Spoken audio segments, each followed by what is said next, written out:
আমার স্নেহের শিক্ষার্থীরা, শুভ সকাল সবাইকে। এই বছরে আসলে মনে হয় আমাদের আজকে শেষ ক্লাস হবে তোমাদের সাথে। এরপরে যদি কথা হয় তাহলে নতুন বছরে আরেক বছরে কথা হতে পারে, 2021 সালে। তো আমরা যে অংশটা নিয়ে কথা বলছিলাম আসলে সেটা হলো ইলেকট্রনিক্স নিয়ে কথা বলেছিলাম গতদিন। আমরা সেইটাই আসলে ধারাবাহিকভাবে চালাবো। তো আমাদের আজকে যেটা খেয়াল করো, গতদিন আমরা পড়িয়েছিলাম পি টাইপ এন টাইপ কি, এর গঠনটা বলেছিলাম, কিভাবে পি টাইপ হলো আর এন টাইপ হলো, এইটা বলেছিলাম। তো এখন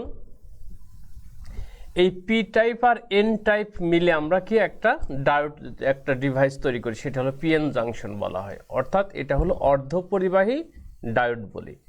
সেটা হলো কীরকম, একটা পি টাইপ, খেয়াল করো এদিকে, একটা পি টাইপ আর একটা এন টাইপ,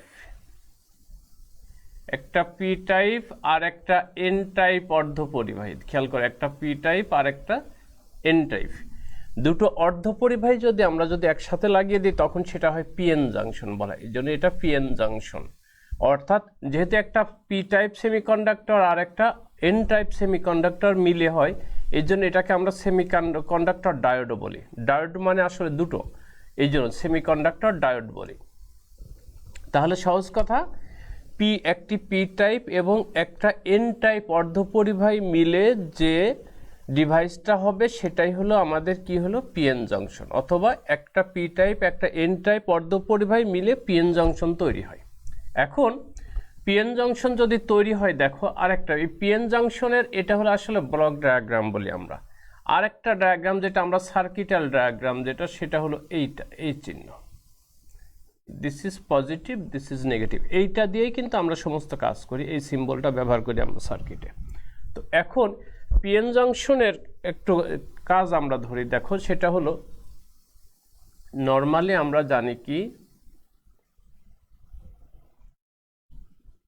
এইটা হলো পি, এইটা হলো এন। আমরা জানি এটাতে মেজরিটি ক্যারিয়ার হলো হোল, এটাতে মেজরিটি ক্যারিয়ার হলো ইলেকট্রন। তো যখনই আমরা দুটো যখন একসাথে যুক্ত করে দিই, পাশাপাশি যখন নিয়ে আসা হয়, তখন কি হয়, তখন এই জায়গার ইলেকট্রনগুলো, খেয়াল করে, এই জায়গার হোলগুলো ছুটে এই দিকে চলে আসতে যায়, আর এই জায়গার ইলেকট্রনগুলো তখন কি করে, ছুটে এই দিকে আসতে যায়। কিন্তু এদের কিন্তু বাড়তি কোনো প্রাথমিক অবস্থা আমরা কোনো সোর্স সাপ্লাই করি না। তো এখানে যে ব্যারিয়ার আছে, এই যে ব্যারিয়ার, এই দিক থেকে ইলেকট্রনগুলো ছুটে এখানে আসতে যায়, হোলগুলো ছুটে যখন এইটা পার হয়ে এদিকে আসতে যায়, পরস্পরের দিকে যখন ধাবিত হয়, এই জায়গায় খেয়াল করো, এই জায়গায় এই যে প্রতিবন্ধকতা সৃষ্টি হয়, তখন এই প্রাচীরে এই প্রতিবন্ধকতা সৃষ্টি হওয়ার পরে এই প্রতিবন্ধকতা কি করতে হবে, ভেঙে যে ওর পার হয়ে যাবে পরস্পরের দিকে, এই যাওয়ার এনার্জি ওদের থাকে না। তার মানে তখন এই প্রাচীরের কাছে এসে কি হয়, জড়ো হয়। জড়ো হলে তখন এই জায়গার স্তরটা আস্তে আস্তে বেড়ে যায়, মানে ভিড় হলে যেরকম হয় এরকম স্তরটা বেড়ে যায়। বেড়ে যাওয়ার ফলে কি হবে, এখানে অর্থাৎ রেজিস্ট্যান্সটা কিন্তু এখানে বেড়ে যায়। এটাকে আমরা, এই যে এখানে আসার পর এদের আর কিন্তু কোনো এনার্জি থাকে না। আমরা এই অঞ্চলটাকে কি বলি, আমরা এই অঞ্চলটাকে বলি ডিফ্লেশন লেয়ার বলি। ডিফ্লেশন কালি শেষ, আমরা এটাকে ডিফ্লেশন লেয়ার বা বাংলায় বলে আমরা নিঃশেষিত স্তর বলি, এটাকে নিঃশেষিত স্তর। তার মানে এখানে এসে এদের এনার্জিটা শেষ হয়ে এখানে জড়ো হয়। আসলে মোটামুটি কথা, এখানে এই প্রাচীরের দুই পাশে কি হয়, জড়ো হয়, আর যেতে পারে না। এই অবস্থায় প্রাথমিক অবস্থা এরকম থাকে। তারপরে আমরা কি করি, আমরা এরকে সোর্স অ্যাপ্লাই করি। সোর্স অ্যাপ্লাই করলে যখনই বাইরের থেকে এনার্জি পাবে তখন এই প্রাচীরটা ভেঙে যাবে, ভেঙে এই দিকের ইলেকট্রনগুলো এই পাশে আসবে, এই দিকের হোলগুলো এই দিকে যাবে, অর্থাৎ যাতায়াত শুরু হবে। অর্থাৎ তখন আমরা যেটাকে আমরা বলি, আসলে আমরা যেটা ইয়েটা সাপ্লাই শুরু হয়, আমরা প্রবাহটা পাই, সেটা করব। এই প্রবাহটা আসলে দুই ধরনের হয়, একটা হলো পিএন কি ফরওয়ার্ড বায়াস, আর একটা হলো রিভার্স বায়াস। আমরা সেটা নিয়েই কথা বলবো। একটা হলো ফরওয়ার্ড বায়াস, দেখেন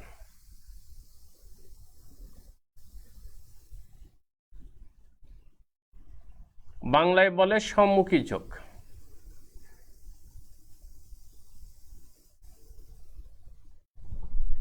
বাংলায় বলে সম্মুখী ঝোঁক।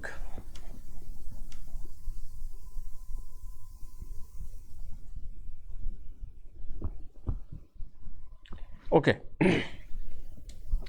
সম্মুখী ঝোঁক কিরকম দেখেন, জাস্ট বিদ্যুতের কানেকশন দেওয়ার মতো। দেখো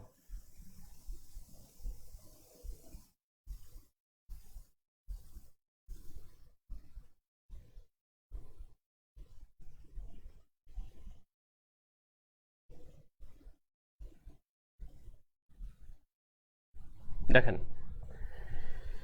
পি এর দিকে ম্যাজেটিক ক্যারিয়ার ছিল হোল, অর্থাৎ পজিটিভটা বেশি, এর দিকে নেগেটিভ ক্যারিয়ার অর্থাৎ ইলেকট্রন, ম্যাজেটিক ক্যারিয়ার হচ্ছে ইলেকট্রন। তো এই জাস্ট কানেকশন যে পজিটিভের দিকে পজিটিভ, নেগেটিভের দিকে নেগেটিভ, এরকম। অর্থাৎ কি পিএন জংশনে পি এর দিকে ব্যাটারির ধনাত্মক প্রান্ত এবং এন এর দিকে ব্যাটারির ঋণাত্মক প্রান্ত যুক্ত করলে তখন কি হবে, এদিকের যে হোলগুলা ম্যাজেটিক ক্যারিয়ার যে হোল ছিল, যে এই দিকের হোল আর এদিকে ধরলাম ইলেকট্রন ছিল, ঠিক আছে, এই ম্যাজেটিকের হোলগুলো ছুটে এই দিকে যাবে আর ইলেকট্রনগুলো ছুটে এই দিকে আসবে। এখন আগে যেটা বলেছিলাম যে ডিপ্লেশন লেয়ার, আমি সোর্স দেওয়ার ফলে এই ডিপ্লেশন লেয়ারটা ভেঙে যাবে আস্তে আস্তে। ভেঙে গেলে কি হবে, তখন এই হোলগুলো এই দিকে চলে আসবে, ইলেকট্রনগুলো এই দিকে, অর্থাৎ যাতায়াত শুরু হয়ে যাবে। তখন কি হবে আমাদের প্রবাহ আমরা পাবো, সহজ কথা, সম্মুখী ঝোঁকে।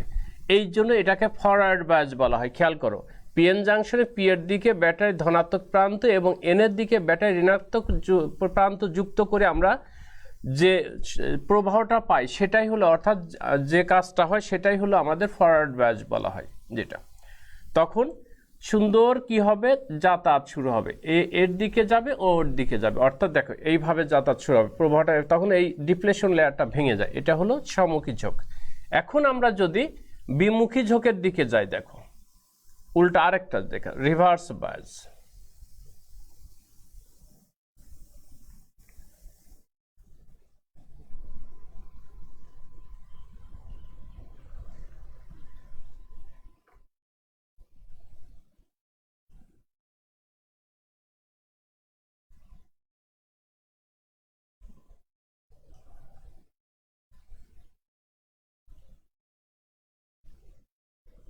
আগেটা এরকম ছিল, এখন আমরা এটা উল্টাই দিব। দেখো এইবার উল্টাই দিব,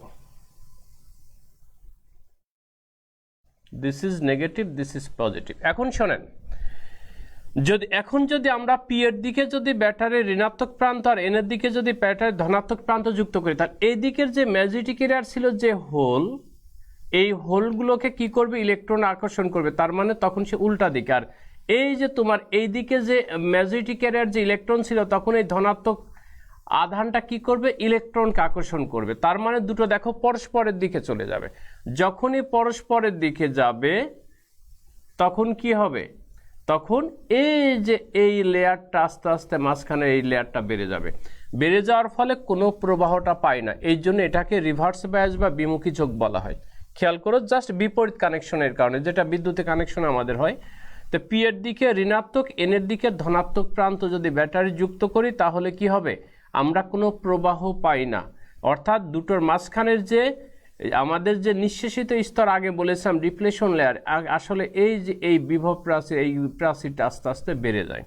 বেড়ে গেলে কি হবে, এক পর্যায়ে গিয়ে কোনো প্রবাহই পায় না। এই জন্য এটাকে কি বলা হয়, এটাকে বলা হয় রিভার্স বায়াস বা বিমুখী ঝোঁক বলি। আমরা কি বাংলায় বলি সম্মুখী ঝোঁক, আর একটা হলো বিমুখী ঝোঁক। এটাকে বাংলায় বলি বিমুখী ঝোঁক। আমাদের কিন্তু কানেকশনটা বুঝতে হবে এখানে, যে সম্মুখী ঝোঁকের ক্ষেত্রে কার সাথে যুক্ত করতেছি, বিমুখী ঝোঁকের ক্ষেত্রে। এটাকে যদি আমরা সার্কিটাল ডায়াগ্রামে যদি নিই, তাহলে একটু খেয়াল করো, তাহলে এরকম হবে। দেখেন এরকম, এইটার জন্য এইটা দেখেন, this is positive, this is negative, this is positive, this is negative. আর এইটার ক্ষেত্রে যদি আমরা যদি সার্কিটাল ডায়াগ্রামে যদি ধরি, তাহলে কানেকশনটা এরকম হবে। দেখেন এই যে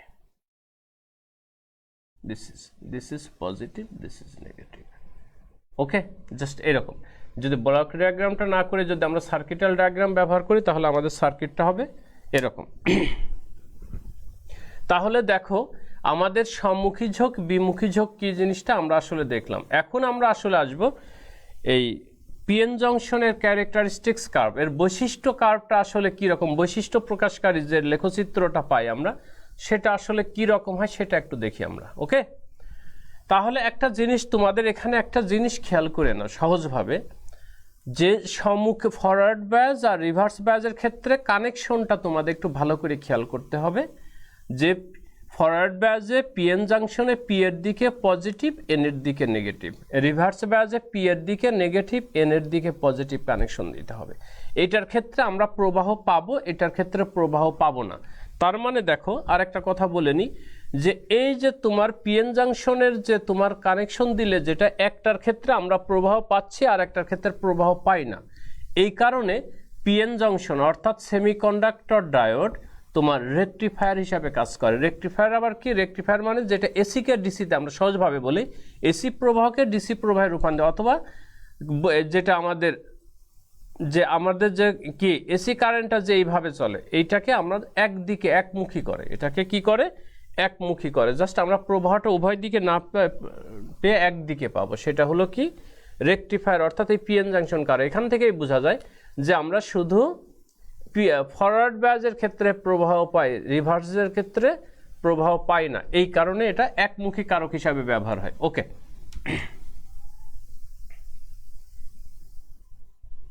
আমরা এবার ক্যারেক্টারিস্টিক্স কার্ভে যাব। ওকে,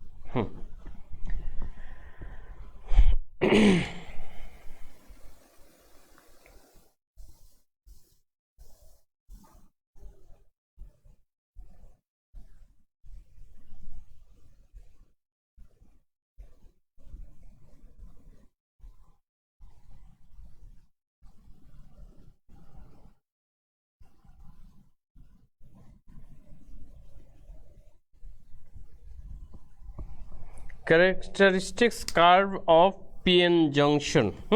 ওকে, এখন এটা করতে গেলে আমাদের পিএন জাংশনের বৈশিষ্ট্য লেখা মানে কি, আমার একটু আগে যেটা করলাম সম্মুখী ঝোঁক আর বিমুখী ঝোঁক দুটোর ক্ষেত্রে কি রকম প্রবাহ পাবা সেইটার জাস্ট বৈশিষ্ট্যটা আমরা একটা কার্ভের মাধ্যমে দিব, তাহলে এটা হয়ে যাবে।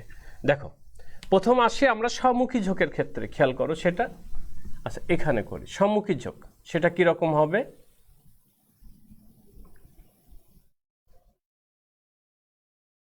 ওকে এটা this is positive, this is negative. এখানে আমি একটা কি দিব, তোমরা তো সেকেন্ড ইয়ার, এটা কি রোধ বলে, এটা হলো পরিবর্তনশীল রোধ অর্থাৎ রিওস্ট্যাট বলি আমরা, এটাকে কি বলি আমরা, রিওস্ট্যাট। ওকে, এরপরে দেখেন ব্যাটারির কানেকশন দেন, এটা হলো কি চাবি সুইচ, এটা হলো সোর্স। এরপরে কি হবে, এখানে কি দিলাম একটা অ্যামিটার দিলাম, এটা আসলে মিলি অ্যাম্পিয়ার এককে, মিলি অ্যামিটার। ওকে, কাজ শেষ। আর এই জায়গা যেটা দিব এখানে আমরা দিব একটা ভোল্ট মিটার, যেটা বিভব পার্থক্য মাপার জন্য। কাজ শেষ হয়ে গেছে আমাদের। ওকে, এটা হলো খেয়াল করো, এটা হলো অর্থাৎ আমরা খেয়াল করো আমরা পিএন জংশনের ক্ষেত্রে যদি ফরওয়ার্ড ব্যাজে যদি আমরা কানেকশনটা যদি দেই, তাহলে ওই ক্ষেত্রে যে আমরা প্রবাহটা পাবো সেটা হলো মিলি অ্যাম্পিয়ার এককে পাবো, ঠিক আছে, মিলি অ্যাম্পিয়ার এককে পাবো। এটা হলো অ্যামিটার, এটা হলো ভোল্ট মিটার। খেয়াল করবেন অ্যামিটার কি ভোল্ট মিটার কি আমরা আগেই পড়ে আসছি। এখন আমরা আসবো কার্ভটা কি রকম হবে। ওকে, কার্ভটা কি রকম হবে, কার্ভটা আমরা এইদিকে দিই। আচ্ছা, forward badge, this is forward badge. আসলে তোমাদের একটা কথা বলি, এই ইলেকট্রনিক্সের সব তো আসলে সার্কিটের ভাষাটা তুমি বুঝলে তুমি কিন্তু নিজেই বানাইতে পারবা, লিখতে পারবা, নিয়ে সমস্যা না। কথা হলো তোমাকে সার্কিটটা আগে বুঝতে হবে। দেখো এই দিকে যেটা দিব আমরা কি করব, ভোল্টেজ বাড়ার সাথে সাথে প্রবাহটা বাড়বে, তাহলে এটা হলো ভিএফ ফরওয়ার্ড ব্যাজ,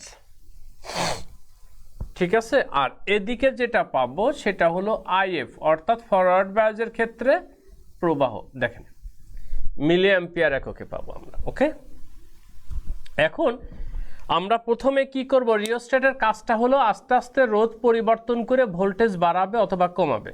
আমরা ধরে নিলাম এক প্রান্ত থেকে শুরু করলাম, একেবারে সবচেয়ে রোধ যেখানে বেশি, খেয়াল কর এখান থেকে শুরু করলাম এক প্রান্ত থেকে আস্তে আস্তে আমরা বাড়াবো।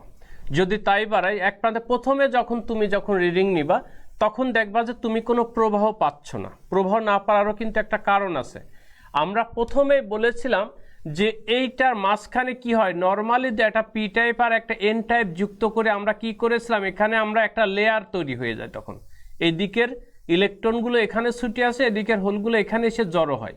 তো এই যে তোমার বাধাটা, এই বাধাটা ভাঙার জন্য কিছু এনার্জি আমার লস হয়, কিছু এনার্জি প্রথমে লস হবে। তার মানে ভোল্টেজ যখন দিবা, দেখো ফরওয়ার্ড বায়াসে কিছুক্ষণ সে এইভাবেই যাবে, দেখেন এইভাবে যাবে, এইভাবে যাবে কিছু দূর, এইভাবে যাওয়ার পরে এই লেয়ারটা ভেঙে যাওয়ার পরে তুমি যত ভোল্টেজ বাড়াবা তোমার কি হবে, প্রবাহটা তখন পাবা। সেই প্রবাহটা আমরা কিসে পাবো, অ্যামিটারে পাবো। এখন আমার কথা হলো, এই যে আমি ভোল্টেজ বাড়াবো বা প্রবাহটা বাড়বে সেটা কিন্তু আমি রিওস্ট্যাট দিয়ে কন্ট্রোল করব, রিওস্ট্যাট দিয়ে। এইটা রিওস্ট্যাটের যেটা আংটাটা নড়াচড়া করে, ওইটা তুমি এক প্রান্ত থেকে এরকম আস্তে আস্তে বাড়াইলে কি হবে, বাড়াইলে তোমার আস্তে আস্তে ভোল্টেজও বাড়বে, প্রবাহও বাড়বে। ওকে, তাই যদি হয় দেখো ভোল্টেজ বাড়াচ্ছে, এখন এই দেখো ডিপ্লেশন লেয়ারটা ভেঙে গেল, তারপর আস্তে আস্তে কি হবে, আস্তে আস্তে এইরকম ভাবে তুমি ভোল্টেজ বাড়াবা, প্রবাহটা পাবা, জাস্ট এইরকম ভাবে চলে যায়।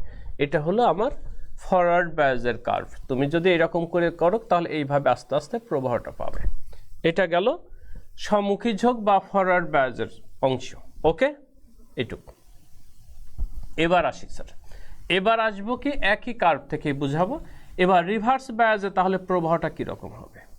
রিভার্স বায়াসে যদি কোনো কারণে আমরা প্রবাহ যদি কিছু পাই, সেটা এটার 1000 ভাগের 1 ভাগ, খেয়াল করো, সেটা আমরা মাইক্রোতে পাই। যাই হোক, এ দেখেন এদিকে যদি হয়, এদিকে আমরা রিভার্স বায়াস আইআর, এই ক্ষেত্রে প্রবাহ যেটা পাবো মাইক্রো, খেয়াল করবা বইতে একটু এইভাবেই আছে, মাইক্রো অ্যাম্পিয়ার, খেয়াল করো মাইক্রো অ্যাম্পিয়ার এককে। তাই যদি হয়, আর এইটা যেটা হবে এটা হবে ভি আর, রিভার্স বায়াসের ক্ষেত্রে ভোল্টেজ।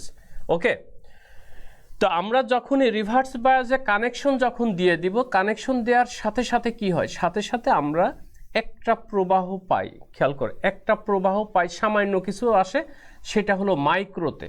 তার মানে দেখো আমি মাইক্রো বলছি, আগে যেটা পেয়েছিলাম তার 1000 ভাগের 1 ভাগ এসে জাস্ট প্রাথমিক অবস্থায় হঠাৎ দেখো কিছু চলে আসে এইরকম।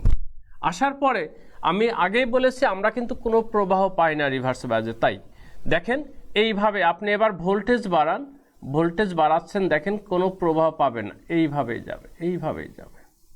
এখন আমার কথা হলো ভোল্টেজ আমি রিভার্স বায়াসের কানেকশনটা দিইনি, সরি, দেখো এই যে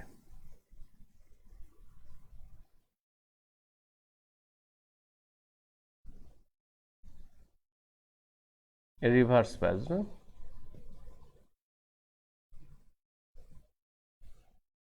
এই যে চাবি। Okay, this is negative, this is positive. দেখো দিস ইজ কে পজিটিভ, দিস ইজ নেগেটিভ। এটা কি আমরা যেটা পাবো মাইক্রো অ্যাম্পিয়ারে পাবো প্রবাহটা। ওকে, আর এখানে যেটা পাবো এটা হলো ভোল্টেজ। ওকে, ভোল্টেজের জন্য পজিটিভ নেগেটিভ ফ্যাক্টর না। এই দিস ইজ কে রিওস্ট্যাট। আচ্ছা, যখন এরকম দিব তখন কি হবে, কানেকশন দেওয়ার সাথে সাথে কিছু অ্যামিটারে কিছু প্রবাহটা চলে যায়, যা খুব সামান্য পরিমাণ, যেটা আমরা মাইক্রোতে ধরি, তারপরে আর বাড়বে না। তুমি যতই তুমি ভোল্টেজ অ্যাপ্লাই করো না কেন তোমার কোনো প্রভাব পাবা না। কিন্তু আসলে কি আমরা ভোল্টেজ অ্যাপ্লাই করার অর্থটা কি, খেয়াল করো, অর্থটা হলো কি আমি আসলে এখানে কি এনার্জি দিচ্ছি। এনার্জি যখন দিই, তোমার এই যে পিএন জাংশন, এর কিন্তু রেজিস্ট্যান্সের নির্দিষ্ট একটা সীমা আছে, খেয়াল করো, নির্দিষ্ট একটা সীমা আছে, অর্থাৎ এর একটা সহ্য ক্ষমতা নির্দিষ্ট পরিমাণ এনার্জি পর্যন্ত করতে পারে। তারপরে কি হবে, তারপরে ও পারবে না, ও হাল ছেড়ে দেওয়ার মতো অবস্থা হবে। ঠিক সেম, তুমি যখন সোর্স অ্যাপ্লাই করতে করতে প্রবাহ পাচ্ছ না, দেখো তুমি ভোল্টেজ অ্যাপ্লাই করতেছো কিন্তু প্রবাহ একই লেভেলে আছে, নির্দিষ্ট একটা জায়গা যাওয়ার পরে দেখা যাবে যে এইটার এইটার তোমার প্রতিবন্ধকতা নষ্ট হয়ে যাবে, অর্থাৎ রেজিস্ট্যান্স জিরো হয়ে যাবে। কারণ বললাম না, এর নির্দিষ্ট একটা সীমা আছে, এই পর্যন্ত সে সহ্য করতে পারে এনার্জি। তারপরে তুমি এনার্জি দিলেও আর সহ্য করার ক্ষমতা নেই, তখনও ভেঙে যাবে, ওর প্রতিবন্ধকতা কি হবে, ভেঙে যাবে। যখনই ভেঙে যাবে তখন কি হবে, হঠাৎ করে সেই রকম প্রবাহটা বেড়ে যাবে, অর্থাৎ তার প্রতিবন্ধকতা হঠাৎ করে শেষ। তখন কি হবে, প্রবাহটা হঠাৎ করে ফল ডাউন করবে, খেয়াল করে এইরকম করবে। তো এখন এই যে ভোল্টেজের কারণে তোমার এই প্রবাহটা হঠাৎ করে বেড়ে যাবে, অর্থাৎ প্রতিবন্ধকতা জিরো হয়ে যাবে, রোধটা জিরো হয়ে যাবে, সেই ভোল্টেজটাকে বলা হয় জেনার ভোল্টেজ বলা হয়। কি ভোল্টেজ বলা হয়, জেনার ভোল্টেজ বা ব্রেকডাউন ভোল্টেজ বলি আমরা। জেনার ভোল্টেজ বা আরেকটা নাম আছে ব্রেকডাউন ভোল্টেজ।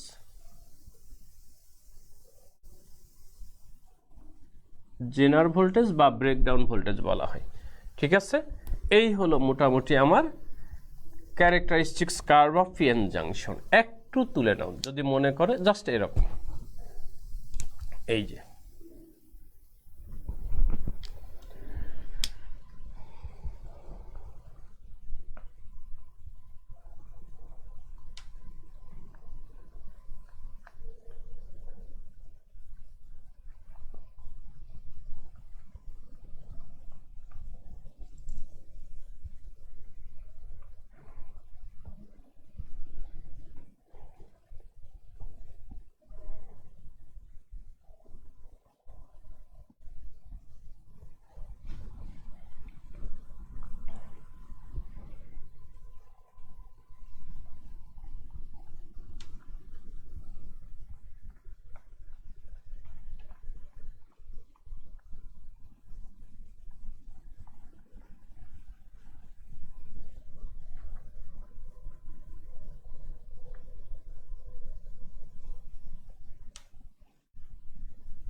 ওকে, এটা মুছে দিই।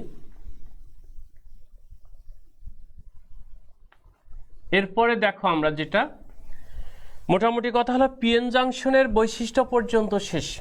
এখানেও একটা জিনিস বলতে ভুলে গেছি, ফিগারে দেখো এইদিকে আই, এদিকে ভি দিয়েছি, তো এখানে আমরা ঢাল থেকে এখানে একটা জিনিস পাই, এই যে এটা। তাহলে এইটা কি হবে, এটা হবে ডেল আই, এইটা হবে ডেল ভি। তার মানে এখানে আমরা একটা ডাইনামিক রেজিস্ট্যান্স পাই, যেটা এটা হলো গতীয় রোধ বলা হয়। এটাকে কি বলা হয়, গতীয় রোধ বলা হয়। গতীয় রোধ আর সমান কি হবে, del V by del I. প্রথম একটা সমীকরণ পাইলা, যেটা দিয়ে হয়তো দুই একটা অঙ্ক করা যেতে পারে। এই হলো ব্যাপার, এটাকে বলা হয় গতীয় রোধ বলা হয়। একটু খেয়াল করবে, এটা ক্যারেক্টারিস্টিক্স কার্ভে। ওকে, তুলে নেন। তো এখন কথা শোনো, সেটা হলো আমাদের পিএন জংশনের নর্মাল বেসিক যে অংশটা কিন্তু আমাদের শেষ। যে পিএন জংশন আসলে পি টাইপ এন টাইপ কি হলো, পিএন জাংশনটা কি হলো, পিএন জাংশনের ঝোঁক মানে প্রবাহটা কিভাবে পাই, একটা ফরওয়ার্ড বায়াস আর একটা রিভার্স বায়াস। ফরওয়ার্ড বায়াসে আমরা আসলে প্রবাহ পাই, আর রিভার্স বায়াসে আমরা কোনো প্রবাহ পাই না, সহজ কথা, কোনো কাজ করে না। এই জন্য এটা একমুখী কারক হিসাবে কাজ করবে। যাই হোক, তারপরে পিএন জংশনের কি করলাম আমরা, পিএন জাংশনের ক্যারেক্টারিস্টিক্স কার্ভটা আমরা বললাম। হ্যাঁ, ক্যারেক্টারিস্টিক্স কার্ভটা দেখলাম যে কিভাবে প্রবাহটা কাজ করে এর ভিতরে। তো এখান থেকে আমরা আরেকটা খুব ইম্পর্টেন্ট একটা কিন্তু জ্ঞানমূলকে আসে, জেনার ভোল্টেজ বা ব্রেকডাউন ভোল্টেজ কাকে বলে আসতে পারে। আচ্ছা, এই অংশটা পেলাম, ঠিক আছে। এখান থেকে একটা সমীকরণও পেলাম আমরা, সেটা হলো গতীয় রোধ ডেল ভি বাই ডেল আর পাই, এখান থেকে যে কার্ভ থেকে পাই, এটা গেল। এখন আমরা করব আসলে এই পিএন জংশনের অ্যাপ্লিকেশনে চলে যাব। একটু খেয়াল করবেন, পিএন জংশনের কি অ্যাপ্লিকেশনে আমরা চলে যাব। পিএন জাংশনের অ্যাপ্লিকেশনে একটু আগেই বলেছিলাম যে পিএন জাংশন কি করে, পিএন জাংশন আসলে রেকটিফায়ার হিসাবে কাজ করে। রেকটিফায়ারটা কি, একমুখী কারক, রেকটিফিকেশন, একমুখীকরণ। অর্থাৎ প্রবাহটাকে আমরা জানি, আমরা নর্মালি যে বিদ্যুৎ ব্যবহার করি এটা হলো কি অল্টারনেটিং কারেন্ট। সেটা কি করে, অল্টারনেটিং কারেন্টটা হলো এই যে সাইন কার্ভ, জাস্ট এইভাবে আপ ডাউন করে, একবার সর্বোচ্চ মানে একবার সর্বনিম্ন মানে পৌঁছায়। তো এইটাই এই যে উভয় দিকে যে প্রবাহটা, এই প্রবাহটাকে কি করে একদিকে করে, একদিকে মানে কি এই যে এরকম ধরো এইরকম করবে, অর্থাৎ আমি নিচের দিকে পাবো না, নিচের দিকে পাবো না, উপরের দিকে পাবো, অর্থাৎ এটা হলো ডিসি হিসাবে কাজ করে। ওকে, আমরা এখন সেইটা দেখব।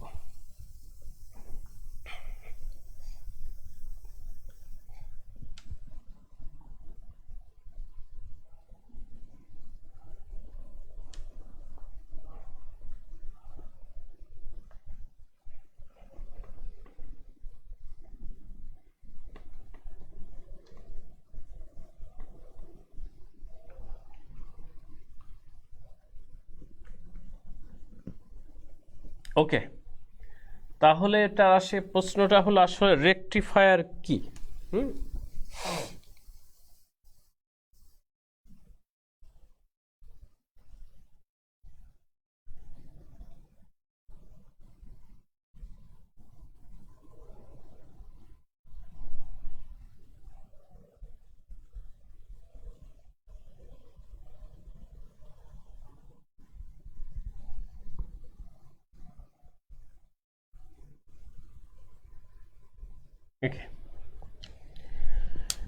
রেকটিফায়ার কি পিএন জাংশন কিভাবে রেকটিফায়ার হিসেবে কাজ করে? ওকে, আচ্ছা, যদি তাই হয় তাহলে দেখি আমরা আগেই বলেছি রেকটিফায়ার কি। রেকটিফায়ার হলো যে যন্ত্র কি করে এসিকে ডিসিতে রূপান্তরিত করে, সহজ কথা, অর্থাৎ প্রবাহটাকে একমুখী করে, সেটা হলো রেকটিফায়ার। সেই রেকটিফায়ারটা কি, রেকটিফায়ারে কি ব্যবহার হয়, পিএন জাংশন ব্যবহার হয়, সেটা আমরা দেখব। এখন এই রেকটিফিকেশন আসলে দু রকম হয়, একটা হলো হাফ ওয়েভ, একটা ফুল ওয়েভ। ওকে, একটা হাফ ওয়েভ, একটা ফুল ওয়েভ। তা আমরা এক এক করে আসি, হাফ ওয়েভ থেকে শুরু করি, খেয়াল করবেন।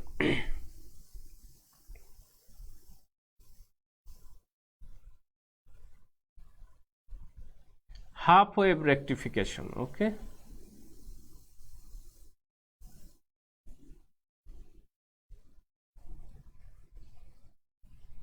Half wave rectification. আচ্ছা, হাফ ওয়েভ রেকটিফিকেশন আমরা আসলে সহজভাবে বুঝাই, দেখি কি হয় তোমাদের। দেখো,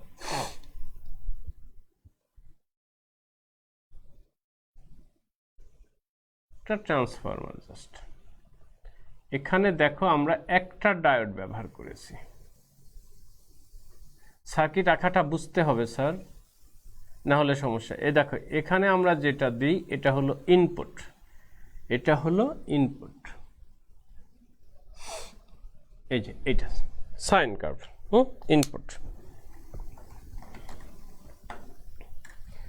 তো ইনপুটে যদি আমরা যেটা সাইন ওয়েভটা দিলে কি হবে, এখানে কি হবে, সেটা হবে আউটপুটে যেটা। এখন একটু গ্রাফটা আমাদের খেয়াল করতে হবে। ওকে, দেখেন এই যে গ্রাফটা, এটা হলো ইনপুট অন্তর্মুখী, আর এখানে পাবো আমরা আউটপুট, এটা হলো বহির্মুখী। আমরা এক কার্ভেই, জাস্ট কার্ভের বর্ণনা, আর কিছু না। দেখো, আমরা যখন হাফ ওয়েভ রেকটিফিকেশন যাব তখন একটা মাত্র ডায়োড ব্যবহার করব। তাই যদি হয়, দেখেন normally this is positive, this is negative. Okay, তো তুমি কি করতেছে, ইনপুটে কি দিচ্ছ, দেখো এইভাবে, আগে ধরো এইটা আসলো। ওকে, তার মানে কি দিস ইজ পজিটিভ। যখন পজিটিভ, যখন এই দিকে আসবে, খেয়াল করো পজিটিভের দিকে পজিটিভ যাচ্ছে, তার মানে this is forward bias. Forward bias যখন হবে তখন কি পাই আমরা, প্রবাহ পাই। তাহলে সেই প্রবাহটা পেলাম, কিন্তু আমরা খেয়াল করবেন সেই প্রবাহটা আমরা পেলাম। এই যে এইটার ক্ষেত্রে ধরো, এই যে এইভাবে আসি, এই পর্যন্ত প্রবাহ পেলাম, অর্থাৎ সামথিং পেলাম। ওকে, এরপরে কি হবে, এবার এইটা ঘুরে দেখো, এই যে অর্ধচক্র, প্রথম পজিটিভ হাফ সাইকেল গেল, পরে নেগেটিভ হাফ সাইকেল যাবে। এরপরে দেখো, প্রথমে পজিটিভের সাথে পজিটিভ হওয়ার কারণে আমরা সম্মুখী ঝোঁক পেলাম, অর্থাৎ ফরওয়ার্ড ব্যাস, তার মানে সামথিং পেলাম। এরপরে কি হলো, তুমি এইবার নেগেটিভটা আসবে এর দিকে। যখনই তোমার নেগেটিভ হাফ সাইকেলটা আসবে, তার মানে দেখো পি এর দিকে নেগেটিভ, আর এন এর দিকে এটা যদি হয়, এটা যেটা ধরি জাস্ট উল্টাটা আসবে। তাহলে যখনই পি এর দিকে নেগেটিভ আসতেছে, এটার অর্থটা হলো কি, এটার অর্থটাই হলো যে তোমার এখানে রিভার্স বায়াস হবে। রিভার্স বায়াসে আমরা কোনো প্রবাহ পাই না। তার মানে দেখেন এই ক্ষেত্রে কোনো প্রবাহ পেলাম না। ওকে,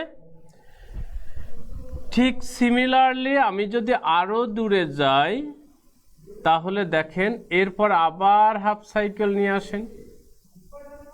ওকে, এইটার ক্ষেত্রে আবার প্রবাহ পাবো, আবার এইটার ক্ষেত্রে প্রবাহ আবার পাবো না, তার মানে এটা আবার পাবো না আমরা। ঠিক আছে, এইরকম যাবো। ওকে সরি, এই যে তার মানে দেখো আমরা কি পাচ্ছি, আমরা হাফ হাফ করে উপরের দিকে পাচ্ছি, একই দিকে পাচ্ছি।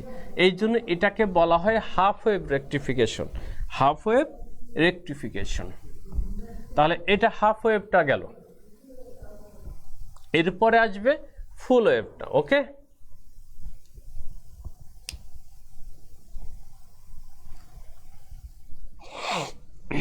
মুছে দিব আমি এটা, তারপরে ফুল ওয়েভে যাব।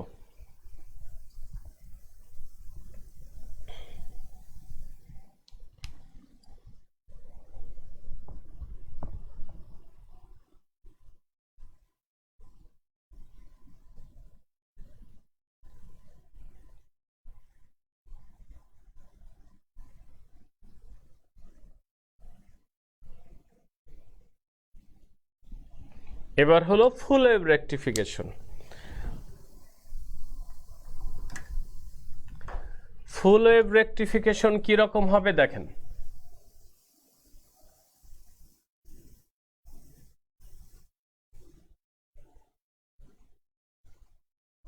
ওকে, এখানে একটা ব্যাপার আছে, ফুল ওয়েভের ক্ষেত্রে আমরা দুটো ডায়োড ব্যবহার করব। ঠিক আছে, দুটো ডায়োড। আসলে শোনো, তোমাদের নতুন সিলেবাসে তোমাদের নিউ যেটা বইতে, আসলে নতুন বইতে ব্রিজ মেথডটা করা হয়েছে। ব্রিজ মেথড এটা আগে বুঝে নাও সহজভাবে, এটা আসলে ইজি, খুব ইজি। এটা এই মেথডটা যদি তুমি নর্মালটা যদি বুঝতে পারো তাহলে ব্রিজটা সহজ হবে, না হলে বুঝবে না। এই জন্য ব্রিজটা দরকার হলে পরে বোঝাতে, আগে এটা বুঝে নিতে হবে তোমাদের, না হলে সমস্যা হবে। আগে ছিল এইটাই ছিল এবং এটা সবচেয়ে সহজ। আচ্ছা, এবার দেখি আমরা, তাহলে দেখো এই ক্ষেত্রে পাবো আমরা মাঝামাঝি দিয়ে পাবো লোড রেজিস্ট্যান্স। এই যে এখানে যেটা দিয়েছিলাম এটা হলো load resistance, this is output. Okay, এখানে আমরা লোড রেজিস্ট্যান্স পাবো, এই যে এইটা হলো RL, this is load resistance. এটাকে ও ধরো, এই প্রান্তটাকে তুমি কি ধরবা, ধরো এ ধরো, এটা বি ধরো, এটা বি না ধরে আমরা এটাকে বি ধরি, এটাকে ধরি সি ধরি। এটা ডায়োড D1, এটা ডায়োড কি D2। কাজ শেষ। এখন দেখেন এইটা যদি হয় তাহলে কি হবে আমাদের। এখন এখানে তুমি কি করবা, এই যে সোর্স অ্যাপ্লাই করছো, okay, this is input, okay, this is কি আউটপুট। ওকে, আউটপুটটা কি পাবো আমরা এখানে দেখি, এটা মুছে দিই আবার।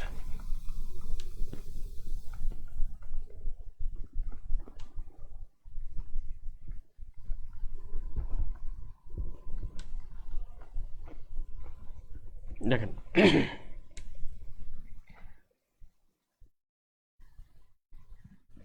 this is input, okay, this is output। আচ্ছা, জাস্ট এইভাবে যাবে। ওকে, এইভাবে যাবে। এখন খেয়াল করবেন একসাথে ফুল ওয়েভটা ঢুকবে, খেয়াল করবা ফুল ওয়েভটা ঢুকবে, একটা কাজ করবে, খেয়াল করবেন যখনই, অর্থাৎ এইটা হলো পজিটিভ, এটাও পজিটিভ, কিন্তু এটা হলো নেগেটিভ। আমরা যখন ফুল ওয়েভটা যাবে, দেখো একই সাথে দুটো যাবে, ঠিক আছে, কাজ করবে একটা, তার মানে এই দিকে আসবে পজিটিভ, এই দিকে আসবে নেগেটিভ। জাস্ট বলেছিলাম তোমাদের আগে যে সম্মুখী ঝোঁক আর বিমুখী ঝোঁক যদি তুমি বোঝো তাহলে তোমার কাজ ওকে, তাহলে আর তোমার কিন্তু আর কিছু, শুধু সার্কিটটা একটু বর্ণনা করে দিলে তুমি বুঝে যাবে একে আর ইজিলি। তো এখন দেখো, যখন তুমি একটা পূর্ণ তরঙ্গ যখন খেয়াল করো, ফুল ওয়েভটা যখন তোমার প্রবেশ করবে, এই দিকে প্রথমে আসবে পজিটিভ, এই দিকে যাবে নেগেটিভ। তার মানে পজিটিভেরটা এই ক্ষেত্রে আমরা প্রবাহ পাবো, এইটার ক্ষেত্রে পাবো না। তার মানে খেয়াল করবেন, অর্থাৎ এইটার ক্ষেত্রে পেলাম, এটা কি স্যার, এটা হলো D1 এর ক্ষেত্রে। ওকে, ঠিক তারপরে আবার কি হবে, ঠিক এইটাতে আসবে নেগেটিভ, এইটাতে আসবে পজিটিভ। তার মানে যখন D2-র ক্ষেত্রে পজিটিভ আসবে, তখন আবার D2-র ক্ষেত্রে প্রবাহটা পাবো। তখন কি হবে, তখন এই দেখেন D2-র ক্ষেত্রে প্রবাহটা পাবো। ওকে, এটা হলো D2। একইভাবে আবার এইটাই পজিটিভ যাবে, এটাই নেগেটিভ যাবে, তার মানে তখন আবার এইটার ক্ষেত্রে প্রবাহটা পাবো। এই দেখেন এটা হলো D1। একই সিমিলারলি আবার ঘুরে আসবে, আবার প্রবাহটা পাবো, এটা হলো D2। জাস্ট এইরকম ভাবে চলে আসবে। ওকে, এই যে D1, এইটার ক্ষেত্রে D2, সহজ কথা। যদি তাই হয় তাহলে দেখো এবার এখানে যেমন পেয়েছিলাম আমরা হাফ হাফ করে, কি করে হাফ হাফ করে পেয়েছিলাম, হাফ হাফ, এই জন্য অর্ধ তরঙ্গ রেকটিফিকেশন। এখানে দেখো ফুল পাচ্ছি উপরের দিকে, কোনো ভাঙা নাই, হাফ হাফ করে না, পুরাটাই পাচ্ছি আমরা D1 D2 D1 D2 D1 D2।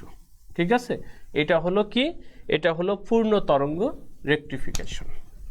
তাহলে আমাদের খেয়াল করো রেকটিফিকেশনের যে দুই রকম অংশ, একটা হলো হাফ ওয়েভ আর একটা ফুল ওয়েভ, সেটার কাজ আমাদের মূলত শেষ।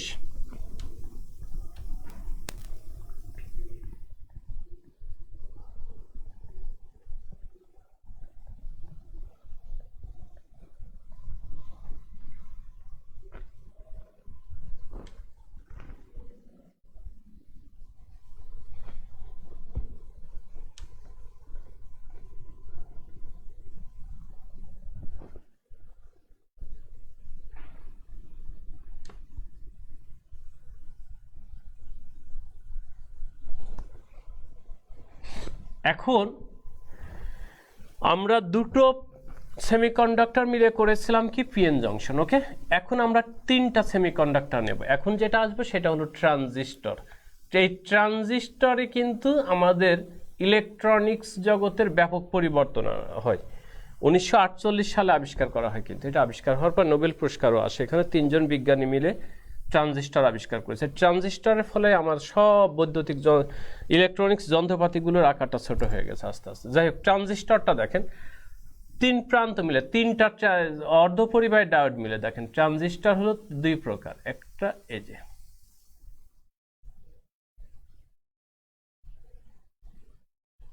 এটা একটা, আর একটা হলো কি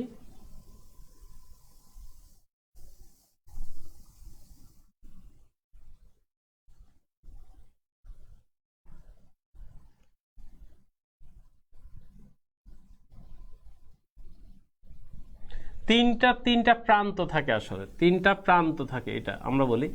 এই যে এখানে দুটি একই ধরনের অর্ধপরিবাহী এবং একটা ভিন্ন ধরনের, দুটি একই ধরনের এবং একটি ভিন্ন ধরনের অর্ধপরিবাহী মিলে যে ডিভাইসটা হয় সেটা আসলে transistor.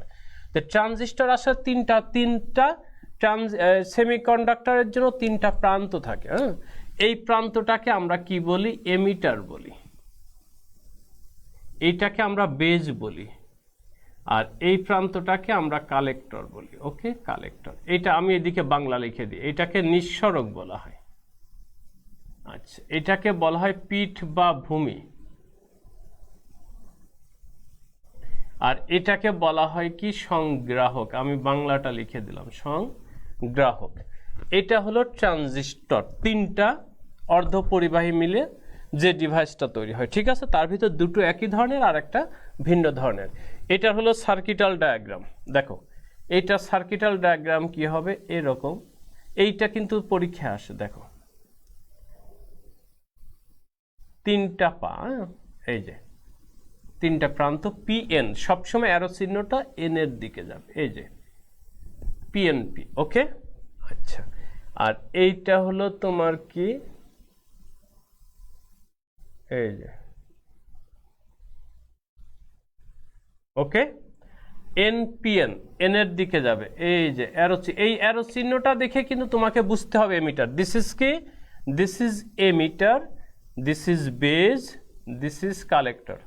This is emitter, this is base, this is collector. এই অ্যারো চিহ্ন দিয়ে বুঝতে হবে এটা কোন ধরনের। খেয়াল করবেন, this is P, this is N, this is P, তার মানে পিএনপি ট্রানজিস্টর। আর এটা হলো এন, এটা হলো পি, এটা হলো এন, এনপিএন ট্রানজিস্টর। এই ব্লক ডায়াগ্রামটা মনে রাখবেন, এটা কিন্তু আসে এমসিকিউতে, আসে, খুব ইম্পর্টেন্ট জিনিস। তাহলে এটা হলো আমাদের 2 ধরনের ট্রানজিস্টর, হলো 2 ধরনের। একটা হলো পিএনপি ট্রানজিস্টর আর একটা হলো এনপিএন ট্রানজিস্টর। ট্রানজিস্টর দেখেন তিনটা আসলে পা থাকে, আমরা বলি তিনটা প্রান্ত থাকে, সহজভাবে বলি যেটা, এই তিনটা পায়ের প্রান্তের এই এমিটার যেটা, এটা সবসময় ইনপুট হিসাবে কাজ করে। এটা কি করে? ইনপুট হিসাবে কাজ করে। আর মাঝখানে যেটা থাকে বেজ, বেজটা আসলে একটু থিন, মানে ভেরি থিন, এটা পাতলা থাকে। এটা পাতলা থাকে, দুই পাশের দুটো হলো কি একটু মোটা বেশি থাকে। যাই হোক, এমিটারটা ইনপুট হিসাবে কাজ করে, মাঝখানে থাকে কি বেজ বা ভূমি বা পিঠ, দিস ইজ কন্ট্রোল করে, এটা কন্ট্রোল গ্রিডের মতো কাজ করে। আর কালেক্টর নাম থেকে বোঝা যায় সংগ্রাহক, মানে তার মানে কি এটা হলো আউটপুট হিসাবে কাজ করে। তার মানে আমরা যদি কানেকশন দিই, খেয়াল করো, আসবো আমরা পরে, যদি কানেকশন দিই তাহলে খেয়াল করবা এই দিকে this is input, this is output, দুটো অংশ পাই, একটা ইনপুট আর একটা আউটপুট। আমরা এইভাবে কানেকশন দিই। আর একটা ব্যাপার, আজকে সময় অল্প, প্রায় শেষের দিকে, এই জন্য সার্কিটের ট্রানজিস্টরের কানেকশনে আসলে আমরা যেতে পারতেছি না, না হলে আসতাম। যাই হোক, তো এই দিকে হলো ইনপুটের, যেটা ইনপুটের দিকে অলওয়েজ ফরওয়ার্ড বায়াস থাকে, আর আউটপুটের দিকে অলওয়েজ কি থাকে? অলওয়েজ রিভার্স বায়াসে থাকে। ঠিক আছে, রিভার্স বায়াসে মানে এদিকে প্রবাহ না, এদিকে প্রবাহ প্রচুর থাকে। যদি মাঝখানে যেটা বেজ, বেজটা থিন থাকার কারণে এই দিকের প্রচুর পরিমাণ থাকে যেটা প্রবাহ, এইটা কি করে, এই মাঝখানের এই যে পাতলা হওয়ার কারণে বেজটা এটা ভেঙে এই দিকে হুড়মুড় করে চলে আসে, সহজ কথা। এই জন্য আউটপুটে প্রবাহটা আমরা বেশি পাই। এই কারণে তোমার ট্রানজিস্টর আসলে কাজ করে কিভাবে? কাজ করে অ্যাম্পলিফায়ার হিসাবে কাজ করে, অ্যাম্পলিফায়ার বিবর্ধক হিসাবে কাজ করে। অর্থাৎ অন্তর্গামীর ইনপুটের ক্ষুদ্র সিগন্যালকে আউটপুটে অর্থাৎ বহির্গামীতে বিবর্ধন করে, বিবর্ধিত করে প্রকাশ দেয় যে যন্ত্র, সেটাই হলো কি অ্যাম্পলিফায়ার বলে। যেমন ধরো আমরা গান শুনতে গেলে অ্যাম্পলিফায়ার ব্যবহার করি, অর্থাৎ গানটাকে একটু জোরে শোনার জন্য। যেমন ব্যান্ড প্রোগ্রামে কি হয়, অনেকগুলো অ্যাম্পলিফায়ার ব্যবহার করা হয়, কিন্তু হেভি পাওয়ারফুল, অনেক দূর পর্যন্ত সাউন্ড চলে যায়। এটা আসলে এই ট্রানজিস্টর দিয়ে, ওই অ্যাম্পলিফায়ারগুলো ট্রানজিস্টর দিয়ে তৈরি করা হয়। তো এখানে আর একটা ট্রানজিস্টরের আর একটা কাজ আছে, কিন্তু ট্রানজিস্টর আর একটা কাজ করে, সেটা হলো সুইচ হিসাবেও কাজ করে। ট্রানজিস্টর কি করে? সুইচ হিসাবেও কাজ করে, অ্যাম্পলিফায়ার হিসাবে কাজ করে। আমাদের দুটো অ্যাপ্লিকেশনে কি পড়া লাগবে কিন্তু এখানে, ঠিক আছে, দুটো অ্যাপ্লিকেশনে আমাদের পড়া লাগবে। আচ্ছা, এখন শোনো, তোমাদের যেটা আসলে বললাম যে তোমাদের এই বছরের জন্য ক্লাস আপাতত শেষ। আবার যদি তোমাদের সাথে কথা হয় তাহলে আমাদের সেটা হবে অন্য বছরে, এ বছরে না, অন্য বছরে কথা হবে, ঠিক আছে? 21 সালে গিয়ে কথা হবে। এখন আমরা যে পর্যন্ত পড়াইলাম এই পর্যন্তই মোটামুটি আপাতত। তোমাদের যে পরীক্ষা, যেটা আপাতত না, এই পরীক্ষাতে পরে, যাই হোক, পরীক্ষা তো তোমাদের এরপরে আছে কি, যেটা সিটি 1, সেটা হলো কি তাপগতিবিদ্যা, আর হলো স্থির তড়িৎ মনে হয়, এটা আমাদের আগেই শেষ করা। যাই হোক, তোমরা একটু কাজ করবে, যা পরীক্ষাগুলো একটু ভালো করে দিবে। আসলে শেষ হয়ে গেল সবই, পরীক্ষাগুলো একটু ভালো করে দিবে, আমার কথা হচ্ছে এটা। আর আমরা আসলে শেষ করি, তারপর যদি ক্লাস পাই তো পরে আমরা রিভাইজে আসব, ঠিক আছে? তো যাই হোক, তোমরা ভালো থেকো, সুস্থ থেকো, পরের বছরে দেখা হবে। ততক্ষণ কি সবাইকে আগাম হ্যাপি নিউ ইয়ার, আল্লাহ হাফেজ।